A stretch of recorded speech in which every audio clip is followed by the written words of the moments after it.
नमस्कार, मैं हूं राजेंद्र दे और आप देख रहे हैं राजनीति। उत्तर प्रदेश में बेसिक शिक्षा से जुड़े तमाम सवाल बरसों से अपना जवाब तलाश रहे हैं। बेसिक शिक्षा विभाग के बारे में, उसके काम के तौर तरीके के बारे में क्या जनधारणा है, यह आप सबको पता है और यह खूब चर्चा का विषय रहा है। प्राइमरी स्कूलों में टीचर्स की मौजूदगी हो, उनकी अटेंडेंस हो, ये सब बड़े सवाल रहे हैं और उसको वर्तमान सरकार में टेक्नोलॉजी के जरिए एड्रेस करने की कोशिश की गई। अब वो कितना एड्रेस हुआ है, कितना नहीं हुआ, ये आप देख रहे होंगे व्यवहार में। लेकिन अब एक ही अध्यापिका के एक साथ 25 स्कूलों में पढ़ाने और इसमें बड़ी तनख्वाह उठाए जाने का मामला भी सामने आ गया है। इसके अलावा 69,000 शिक्षक भर्ती पहले ही विवादों में घिरी पड़ी है, अटकी पड़ी है। उसके कानूनी दांव पेच के बीच आज एक गिरोह पकड़ में आया है जो पैसे लेकर लोगों को इसकी परीक्षा में पास कराने का ठेका लेता था। और ये दोनों ही मामले हम आपको विस्तार में बताएंगे। घोटालों में घिरी यूपी की शिक्षा पर विस्तार से बात करेंगे और आज के इस खास एपिसोड में इस बातचीत के लिए हमारे तमाम पैनलिस्टों से पहले हम बात करेंगे उत्तर प्रदेश के शिक्षा मंत्री, बेसिक शिक्षा मंत्री सतीश द्विवेदी से। लेकिन पहले आप दोनों मामले समझ लीजिए। बागपत में तैनात हैं शिक्षिका अनामिका शुक्ला और बागपत के अलावा इन्हीं महोदया के डॉक्यूमेंट्स पर अलीगढ़, अमेठी, सहारनपुर और अंबेडकर नगर के साथ साथ कुल 25 स्कूल्स की बात आ रही है जिसमें लोग नौकरी कर रहे हैं। बेसिक शिक्षा मंत्री जी भी जो है मान रहे हैं कि लाखों रुपए की तनख्वाह का भुगतान हुआ है प्राइमा फेसी, जो जांच भी है उसमें। अब सवाल यह है कि इतना सब कुछ हुआ कैसे और कौन है इसके लिए जिम्मेदार। मैनपुरी की रहने वाली एक महिला अनामिका शुक्ला, जिसकी बागपत के कस्तूरबा गांधी बालिका विद्यालय में मूलतः जिसकी पोस्टिंग थी, जो बहुत दिनों से वहां अनुपस्थित चल रही थी, इसलिए उसका वेतन भी उसके खाते में नहीं जा रहा था।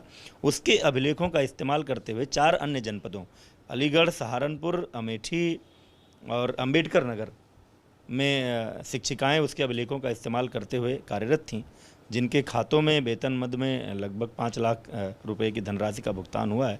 ये मामला प्रथम दृष्टया संज्ञान में आया है, इसकी और गहन जांच हो रही है। राजनीति के इस हिस्से में हमारे साथ बात करने के लिए जुड़ रहे हैं उत्तर प्रदेश के बेसिक शिक्षा मंत्री डॉक्टर सतीश द्विवेदी स्वयं। मंत्री जी, बहुत स्वागत आपका आईबीपी गंगा पर और हमारे इस खास कार्यक्रम राजनीति में। जी नमस्कार। नमस्कार सर। हमारे दर्शक का जानना चाह रहे हैं, चूंकि आज एक के बाद एक 2 मामले सामने आ गए। वैसे भी कुछ दिनों से बेसिक शिक्षा विभाग वो चर्चाओं में बना हुआ है 69,000 शिक्षा भर्ती को लेके, लेकिन आज एक के बाद एक 2 ऐसी बातें आ गई जिस पर आपके उत्तर हमारे तमाम दर्शकों के लिए बहुत मायने रखते हैं। वैसे आपने कुछ सवालों के जवाब हमारे सहयोगी को दिए, वो मैंने अभी दिखाया भी।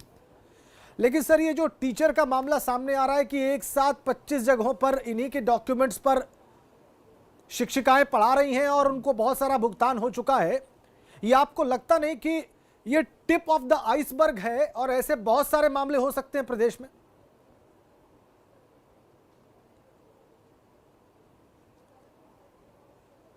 देखिए, कस्तूरबा गांधी बालिका विद्यालयों में जो नियुक्ति होती है शिक्षिकाओं की, फुल टाइम टीचर और पार्ट टाइम टीचर की, ये जिला स्तरीय विज्ञापन होता है। जिला स्तरीय जो चयन समिति होती है वो नियुक्ति करती है और ये नियुक्ति संविदा के आधार पर होती है, इसमें कोई भी स्थायी नहीं होता है। और मुझे तो सोशल मीडिया और मीडिया के माध्यम से ये जानकारी कल से कुछ लोग चर्चा कर रहे थे और आज मीडिया, कुछ अखबारों के माध्यम से और इलेक्ट्रॉनिक मीडिया के माध्यम से ये जानकारी आज आई। तुरंत ही जब हमने अपने विभाग के महानिदेशक से इस बारे में जानकारी इकट्ठा करने को कहा, तो जो शुरू में तो ऐसा लगा कि शायद ऐसा नहीं होगा, लेकिन फिर मैंने कहा कि नहीं, इसकी थोड़ी गहनता से पड़ताल किया जाए। जांच रिपोर्ट बाद में आती रहेगी, लेकिन मैं इस बात का पक्षधर हूं कि जब मीडिया सामने हो, कुछ प्रश्न सामने हो, तो स्पष्ट उत्तर दिए जाने चाहिए। इसलिए 1 बजे तक अपने ऑफिस पहुंचते पहुंचते जब मैंने महानिदेशक स्कूल शिक्षा को इसकी प्राथमिक रिपोर्ट लेकर मेरे पास आने को कहा, तो जो जानकारी सामने आई है उसमें यह आई है कि ये शिक्षिका बागपत जिले के बड़ौत ब्लॉक के कस्तूरबा गांधी बालिका विद्यालय में अनामिका शुक्ला नाम की शिक्षिका की तैनाती है। पिछले कई महीनों से ये वहाँ अनुपस्थित रही है, इसलिए उसके खाते में वेतन का भुगतान नहीं हुआ है। लेकिन इसी शिक्षिका के अभिलेखों के आधार पर 4 जनपद अलीगढ़, अमेठी, सहारनपुर और अंबेडकर नगर के 4 जनपदों के एक एक कस्तूरबा गांधी बालिका विद्यालयों में इसी शिक्षिका के अभिलेखों के आधार पर अन्य शिक्षिकाएं सेवारत पाई गई हैं और कुल मिलाकर के उनके खातों में 5 लाख से अधिक की धनराशि का भुगतान हुआ है। मेरी दृष्टि में ये बहुत गंभीर मामला है और मैंने आज ही 2 तरह के आदेश दिए हैं अपर मुख्य सचिव को। एक आदेश दिया है इस मामले की गहन जांच कराने के लिए, इसमें जो चारों शिक्षिकाएं हैं उनके खिलाफ FIR दर्ज कराने के लिए, और किसी भी जिस भी अधिकारी कर्मचारी की मिलीभगत है उसके खिलाफ जांच करा के विभागीय कार्रवाई के साथ साथ आपराधिक कृत्य मानते हुए FIR दर्ज कराने के लिए। और साथ ही दूसरा आदेश दिया है कि पूरे उत्तर प्रदेश के सभी 700 से अधिक कस्तूरबा गांधी बालिका विद्यालयों में जो शिक्षिकाएं नियुक्त हैं उनके सबके अभिलेखों की जांच की जाए, ताकि कहीं और अगर इस तरह का फर्जीवाड़ा हो तो वो भी पकड़ में आए और संबंधित लोगों के खिलाफ कार्रवाई की जा सके। जी, अब मंत्री जी यही मैं जानना चाह रहा था कि ये तो एक मामला है, आपने गंभीरता से लिया, आपने त्वरित जांच के आदेश दिए, आपने FIR दर्ज करने को कहा। इस मामले में क्या आपकी आशंका अभी इस पॉइंट तक नहीं पहुंची है कि ऐसे बहुत सारे मामले हो सकते हैं, न सिर्फ कस्तूरबा विद्यालय में बल्कि प्रदेश में जो और विद्यालय ऑपरेट कर रहे हैं वहां पर या और जनपदों में भी? मैं बिल्कुल, देखिए, जब से उत्तर प्रदेश की योगी सरकार सत्ता में आई उसी समय इस बात की सुगबुगाहट हुई, शिकायतें आई कि पिछली सपा बसपा सरकारों के कार्यकाल में बड़ी संख्या में बेसिक शिक्षा विभाग में फर्जी शिक्षकों की नियुक्तियां हुई। तुरंत माननीय मुख्यमंत्री श्री योगी आदित्यनाथ जी ने STF को और SIT को ये जांच सौंप दी और लगभग 4000 शिक्षक जो जिनके जांच के द्वारा ये स्पष्ट हो चुका है कि वो उनकी नियुक्ति फर्जी है, उन शिक्षकों को हम बर्खास्त कर चुके हैं, उनके वेतन की रिकवरी कर चुके हैं, उन पर FIR दर्ज किया जा चुका है, क्योंकि बिल्कुल हम इस पक्ष में नहीं है कि ऐसे किसी व्यक्ति को बख्शा जाए। कस्तूरबा गांधी में चूंकि संविदा के आधार पर नियुक्तियां होती थी, जिला स्तर पर नियुक्तियां होती थी, कभी इस तरह का कोई प्रकरण संज्ञान में आया नहीं, इसलिए आज जैसे ही मामला मेरे संज्ञान में आया है, मैंने पूरे उत्तर प्रदेश के सभी कस्तूरबा गांधी विद्यालयों के जो शिक्षिकाएं कार्यरत हैं उनके सभी अभिलेखों की जांच करने का, ऐसा किसी तरह का कोई मामला हो तो उसको पकड़ में लाने का आज ही मैंने अपर मुख्य सचिव को आदेश दिया है और कल से ही उस मामले की जांच शुरू हो जाएगी। कहीं भी कोई इस तरह का मामला आएगा तो उसको सबके संज्ञान में लाएंगे, कोई भी तथ्य दबाने छिपाने का प्रयास नहीं होगा और जिन लोगों ने भी ऐसा किया होगा ऐसे शिक्षिकाओं और उनकी भर्ती में सहयोग करने वाले अधिकारियों कर्मचारियों के खिलाफ कठोर कार्रवाई करेंगे। जी मंत्री जी, अब आगे बढ़ते हैं। चूंकि 69,000 भर्ती का मामला इस सरकार का एक बड़ा प्रोजेक्ट रहा है, आपकी कोशिश रही है कि लोगों को रोजगार मिले, लेकिन वो बार बार अटक रहा है।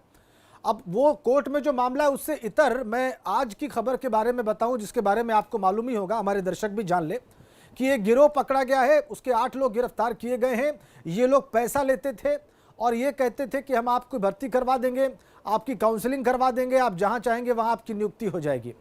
एक मामला सामने आया है, अभी इसमें जांच चल रही है। क्यों न माना जाए कि इस गिरोह में हो सकता है कुछ लोग इससे पैसा देकर लाभान्वित भी हुए हों, और लाभान्वित हुए हों तो वो मौन हो, वो कुछ ना कह रहे हो, लेकिन जो लाभान्वित नहीं हुआ उसकी वजह से बात सामने आ गई।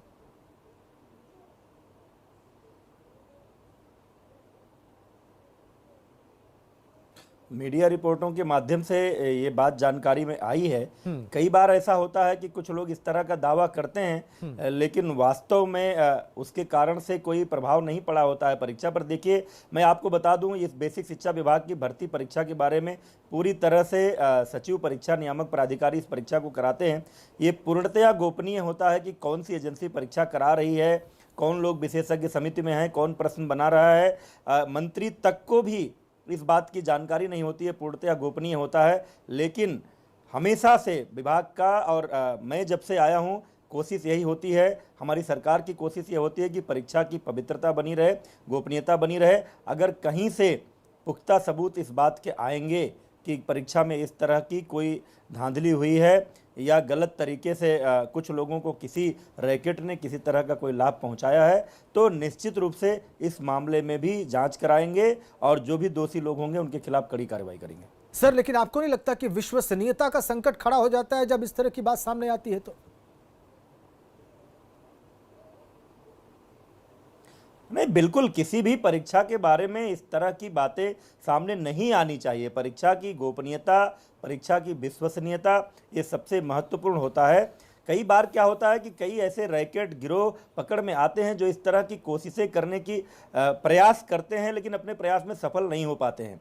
लेकिन कहीं भी अगर इस तरह का प्रमाण मिलेगा कि ऐसा कोई गिरोह अपने प्रयास में किसी तरह से सफल हुआ है, गिरोह के माध्यम से किसी की भर्ती हुई है, तो निश्चित रूप से उन मामलों की जांच कराएंगे। उन मामलों की जांच होगी या फिर परीक्षा की पूरी प्रक्रिया पर या भर्ती की पूरी प्रक्रिया पर इसका कोई असर पड़ेगा मंत्री जी?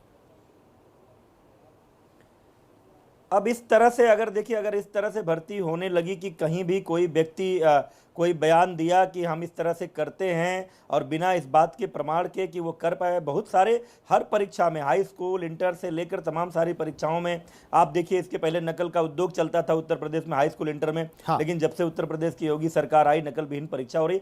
तो गिरोह बहुत सारे ऐसे हैं जो लोगों को गुमराह करते हैं, लोगों से धन ऐंठने की कोशिश करते हैं। इस आधार लेकिन पर, ऐसी भी बातें सामने आई हैं सर, ऐसी भी बातें सामने आई हैं जब ऐसे गिरोहों की वजह से चीजें प्रभावित हुई हैं। परीक्षा हो पाएगी ना कोई भर्ती हो पाएगी। लेकिन अगर इस बात के पुख्ता प्रमाण मिलेंगे कि किसी गिरोह के, किसी रैकेट के आधार पर अगर कुछ लोगों ने भर्ती पाई है, यह बात संज्ञान में आएगी, तो निश्चित रूप से जांच करेंगे और उसमें जो भी जरूरी होगा आगे कार्रवाई करेंगे। मंत्री जी, एक सवाल और, बार बार जब मैंने बताया लोगों को कि मैं आज आपसे बात करने वाला हूं, तो लोगों ने एक सवाल बार बार पूछा कि मैं आपके सामने रखूं, और मैं आपके सामने रख रहा हूं, अभ्यर्थियों की मांग पर रख रहा हूं, एमआरसी को लागू करने को लेकर और आरक्षित जो वर्ग है 69,000 में, उसके साथ कुछ अन्याय की बात कई लोगों ने लिखी सोशल मीडिया पर कि एमआरसी किस तरह से लागू किया गया, ये आपत्तिजनक है। इस पर आप स्पष्टीकरण दें। इन सब मुद्दों पर देखिए, अभ्यर्थियों के जो सवाल हैं, जो सोशल मीडिया पर तैर रहे हैं, जो आप लोगों के माध्यम से आ रहे हैं, उन सवालों का, वो सवाल इतने तरह के हैं। हर अभ्यर्थी अपने तरीके से भर्ती परीक्षा को संपन्न कराना चाहता है, वो हम नहीं कर सकते। देखिए, जो भी भर्ती हो रही है जिसमें आरक्षण के उन्हीं नियमों का पालन हो रहा है जो भारत के संविधान की व्यवस्था है, जो उत्तर प्रदेश सरकार के जो विधि सम्मत व्यवस्था है, जो कार्मिक विभाग के नियम और निर्देश है, वो व्यवस्था है। बेसिक शिक्षा विभाग अपने स्तर पर इसमें ना किसी तरह का नियम बनाता है, ना कोई मनमानी करता है। अब इन मुद्दों पर अभ्यर्थियों की सुविधा अनुसार ना तो हम भर्ती कर सकते हैं, ना अलग अलग अभ्यर्थी को लाभ पहुंचाने वाले कानून बना सकते हैं। इसलिए ऐसे प्रश्नों का उत्तर मीडिया के माध्यम से मैं नहीं दे सकता। अच्छा मंत्री जी, एक आखिरी सवाल, 69,000 भर्ती प्रक्रिया, आपका क्या आकलन है? चूंकि बहुत सारी चुनौतियां उसके सामने हैं, वो कब तक पूरी हो जाएगी, इस बारे में कोई बात हमारे दर्शकों के सामने रखें। नहीं, हम तो भर्ती प्रक्रिया को पूरी कर रहे थे। अगर हमारे विभाग की कार्य योजना सफल हो पाई होती तो 6 जून को काउंसलिंग की प्रक्रिया पूरी हो जाती और हम अब तक तो बहुत सारे अभ्यर्थियों को नियुक्ति पत्र दे चुके होते। लेकिन अब बीच में माननीय न्यायालय का आदेश आ गया, उस आदेश का अनुपालन करना ही था। आदेश का अनुपालन करते हुए हमने काउंसलिंग की प्रक्रिया स्थगित की है और हम डबल बेंच में अपील में जा रहे हैं। इस बात के लिए, अपील के लिए हम जा रहे हैं कि हमको भर्ती प्रक्रिया को पूरा करने की अनुमति दी जाए। शेष जो यूजीसी के माध्यम से विशेषज्ञों की समिति बनेगी और अगर कोई संशोधन का सुझाव आएगा उत्तरों में तो फिर उस आधार पर हम कार्रवाई करेंगे, क्योंकि माननीय न्यायालय से ऊपर कोई नहीं है। जैसा माननीय न्यायालय का आदेश होगा उसका अनुपालन करेंगे, लेकिन हम चाहते हैं कि भर्ती प्रक्रिया संपन्न हो, उसके लिए हम अभी भी प्रयासरत हैं। बहुत बहुत धन्यवाद मंत्री जी, बहुत बहुत धन्यवाद डॉक्टर सतीश द्विवेदी हमसे बातचीत करने के लिए, इस कार्यक्रम में जुड़ने के लिए और तमाम सवालों के उत्तर देने के लिए। आगे बढ़ते हैं और हमारे साथ एक पूरा पैनल मौजूद है। ये जो 2 बड़ी खबरें हैं, इस पर बात करने के लिए हमारे साथ हमारे बहुत सारे मेहमान मौजूद हैं। उससे पहले दूसरी बड़ी खबर के बारे में थोड़ा सा मैं आपको बता दूं। प्रयागराज से सामने आई, यहां पर पैसे लेकर भर्ती कराने का ठेका लेने वाला गिरोह सामने आया और अब तक अभ्यर्थी ने जो शिकायत की उसमें 7.5 लाख रुपए लिए गए और 69,000 भर्ती की परीक्षा में सफल कराने का प्रलोभन दिया गया। लेकिन जब इसका चयन नहीं हुआ तो उसने इस बात की शिकायत की। इस गिरोह के लोग परीक्षा में पास कराने से लेकर काउंसलिंग कराने और मनचाहे जिले में नियुक्ति कराने का ठेका लेते थे। इस गिरोह में कॉलेज संचालक और ग्राम प्रधान जैसे लोग भी शामिल हैं। ये देखिए जो लोग गिरफ्तार हुए उनकी तस्वीरें।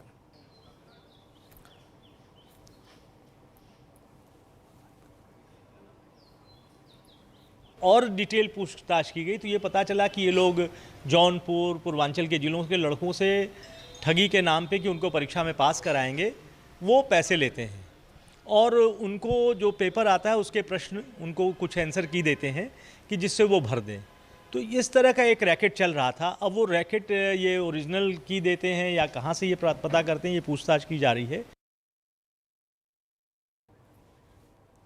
चलिए आगे बढ़ते हैं, इन दोनों विषयों पर बात करते हैं। इसके लिए हमारे साथ हैं उत्तर प्रदेश शिक्षक महासंघ के अध्यक्ष डॉक्टर दिनेश चंद्र शर्मा, कांग्रेस के नेता शबाना खंडेलवाल और LT ग्रेड भर्ती के 2 अभ्यर्थी विक्की खान और अनिल उपाध्याय। मैं विक्की खान और अनिल उपाध्याय के पास पहले जाऊंगा, उसके बाद शबाना जी से कमेंट लूंगा और डॉक्टर दिनेश चंद्र शर्मा समझेंगे मामला। पहले जो अभ्यर्थीगण हैं उनकी तकलीफ, उनकी पीड़ा सुन लें। विक्की खान, उत्तर प्रदेश में जो ये भर्तियों का संकट चल रहा है खासकर शिक्षा विभाग में, इस पर आपकी तकलीफ क्या है, बहुत संक्षेप में? जो सबसे बड़ी तकलीफ है सर की जो है, अभी आप 69,000 भर्ती का मामला देख सकते हैं। 6 जनवरी 2018 को इसकी परीक्षा हुई थी और उसके बाद ये 6 जनवरी 2019 को परीक्षा हुई थी और ये जो है 6 जनवरी 2020 बीत चुकी है और अभी तक ये भर्ती फाइनल नहीं हुई। तो एक जो अभ्यर्थी है, हम लोग प्रयागराज में रहते हैं, अपने अपने घरों से आकर जो है यहाँ पर एक कमरा लेकर किराए पे रहकर और परीक्षाओं की तैयारी करते हैं कि एक अदद नौकरी मिल जाए, क्योंकि ये नौकरी हमारे लिए बेहद महत्वपूर्ण होता है और हमारे जीवन का मामला होता है। लेकिन इस तरीके की प्रक्रियाओं से जो है 1.5, 2, 3 साल लग जाना जो है काफी कष्टदायक होता है, पीड़ादायक होता है। ठीक है, हम लोग जो डिग्रीधारी हैं। जी हाँ जी, बात पूरी कर लीजिए जल्दी से विक्की। मैं ये चाहता हूं कि मंत्री जी अपने सरकार का तो बचाव कर सकते हैं, जिस तरीके से उनको ये ध्यान रखना चाहिए कि जिस तरीके से अपने कार्यकाल और अपने मंत्रालय को लेकर के संवेदनशील होते हैं, वो चाहते हैं कि 5 साल कार्यकाल पूरा हो जाए। हम लोग ये चाहते हैं कि एक कोई भी भर्ती निकालें वो जल्दी से जल्दी उसको कंप्लीट करें। आपको मैं बता देना चाहता हूँ कि सपा सरकार में 2016 में निकली LT ग्रेड की भर्ती में फर्जी STF ने फर्जी आरोप लगाया, फर्जी गिरफ्तारी की और आज तक पिछले 2 साल पहले परीक्षा हुई और लोक सेवा आयोग आज तक उसको रिजल्ट को लटकाए हुए। उसके लिए हमने 14 महीने तक 44 बार धरना दिया, लेकिन आज भी चेयरमैन से लेकर लोक सेवा आयोग चेयरमैन से लेके मुख्यमंत्री, उप मुख्यमंत्री डॉक्टर दिनेश शर्मा जी किसी के कान पे जू नहीं रेंग रही है। हम लोग निरंतर धरना किए जा रहे हैं, लेकिन फिर भी सरकार नहीं सुन रही है। हम चाहते हैं कि LT ग्रेड की भर्ती को लेकर के सरकार संवेदनशील हो और हमारा रिजल्ट जारी। आपकी बात, आप दोनों की बात आ गई, आप दोनों की तकलीफ हमारे दर्शकों ने देख ली। शबाना खंडेलवाल हमारे साथ हैं, कांग्रेस की नेत्री हैं, इस वक्त चर्चा में है। शबाना जी, उत्तर प्रदेश में ये जो शिक्षा विभाग की जो भर्तियों का सारा कांड हो रहा है, क्या कहेंगी आप, क्या गड़बड़ है? देखिए, ये बहुत शर्मनाक चीज़ है और इन सब में सबसे ज़्यादा तकलीफ दे उन लोगों के लिए है जो सही पढ़ाई करके, मेहनत करके और वहाँ तक पहुँचते हैं और उसके बाद चंद लोगों के फर्जी बाड़े से वो वहीं के वहीं जहाँ से चलते हैं वहाँ खड़े हो जाते हैं। ये एक विडंबना है जो कई सालों से ये प्रक्रिया हो रही है उनके साथ। ये तकलीफ दे है। जो अच्छे लोग हैं, जो डिजर्व करते हैं, वो सफर कर रहा है। एक तरफ ये सरकार की नाकामी भी है। अभी जैसे सतीश जी बोल रहे थे, एक शिक्षिका अनामिका शुक्ला जो 25 जिलों में टीचर बनकर उसका पैसे ले रही है और सरकार को पता ही नहीं है, उसके डॉक्यूमेंट पे लिए जा रहे हैं। इतना बड़ा फर्जीवाड़ा हो रहा है। मैनपुरी की वो टीचर है, उसको अभी तक आप लोग पकड़ नहीं पाए, अरेस्ट नहीं कर पाए। आप कह रहे हैं कि हम जांच करवा रहे हैं और मुझे लगता है कि जांचों तक रह जाएगा। किस तरह पॉसिबल है? इन सब चीजों में तकलीफ दे उन अच्छे लोगों के लिए है जो सरकार की नाकामियों की वजह से ये मुश्किलें झेल रहे हैं। तो ये शर्मनाक है और इसका कोई अंत दिखता है आपको? चाहिए शबाना जी, इसका कोई अंत दिखता है? ये वर्षों से हमने यही देखा है। देखिए बिल्कुल अंत है, मगर अगर सरकार अपनी सरकार चलाने से जिस तरह से चलाती है उसी तरह से ईमानदारी हर चीज में बरते, इसी तरह से उनकी सजाएं नियुक्त हो। जिन लोगों ने ये फर्जीवाड़ा किया है उन शिक्षकों को इंसाफ मिले। क्यों नहीं पॉसिबल है? आपकी नीयत साफ होनी चाहिए, बिल्कुल न्याय आप दे सकते हैं। जैसे साफ गोई से अभी सतीश जी ने कहा कि हम ये करवाएंगे, हम ऐसी उम्मीद करते हैं सरकार से कि वो करके दिखाएं। हमारे साथ उत्तर प्रदेश शिक्षक महासंघ के अध्यक्ष भी हैं डॉक्टर दिनेश चंद्रा जी। डॉक्टर दिनेश चंद्रा, आपको नहीं लगता कि पूरी छवि खराब हुई पड़ी है उत्तर प्रदेश में, खासकर बेसिक शिक्षा की अगर बात करें तो?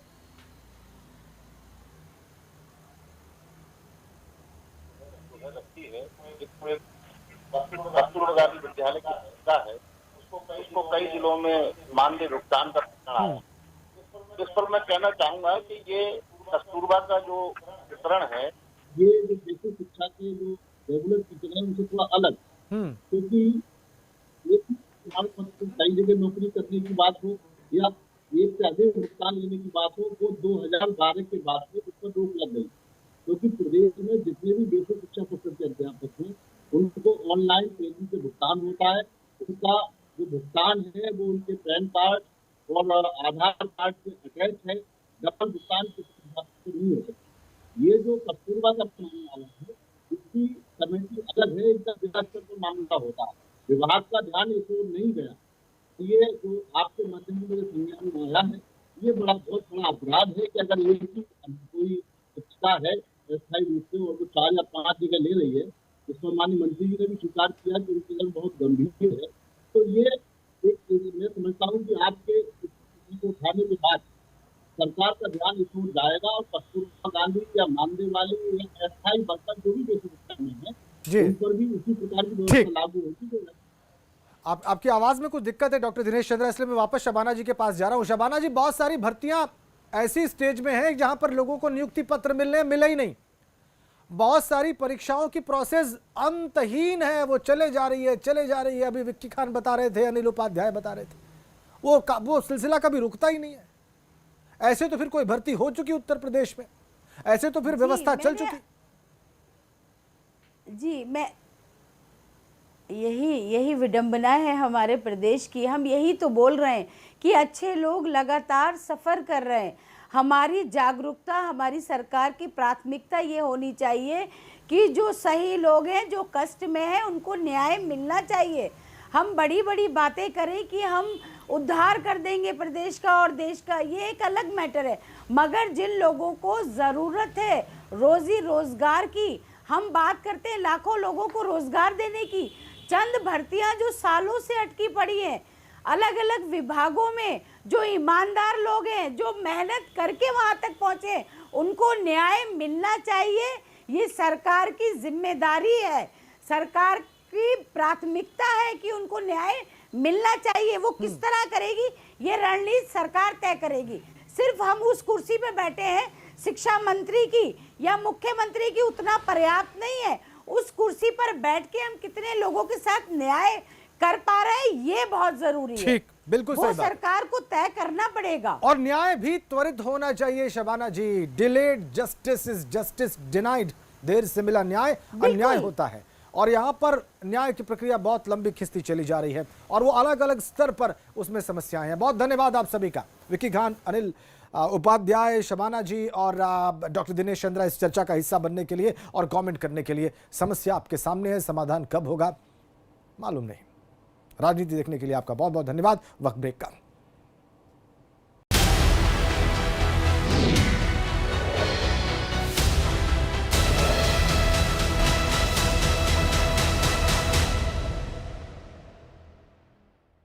दांतों को जर्म्स से सुरक्षित रखने के लिए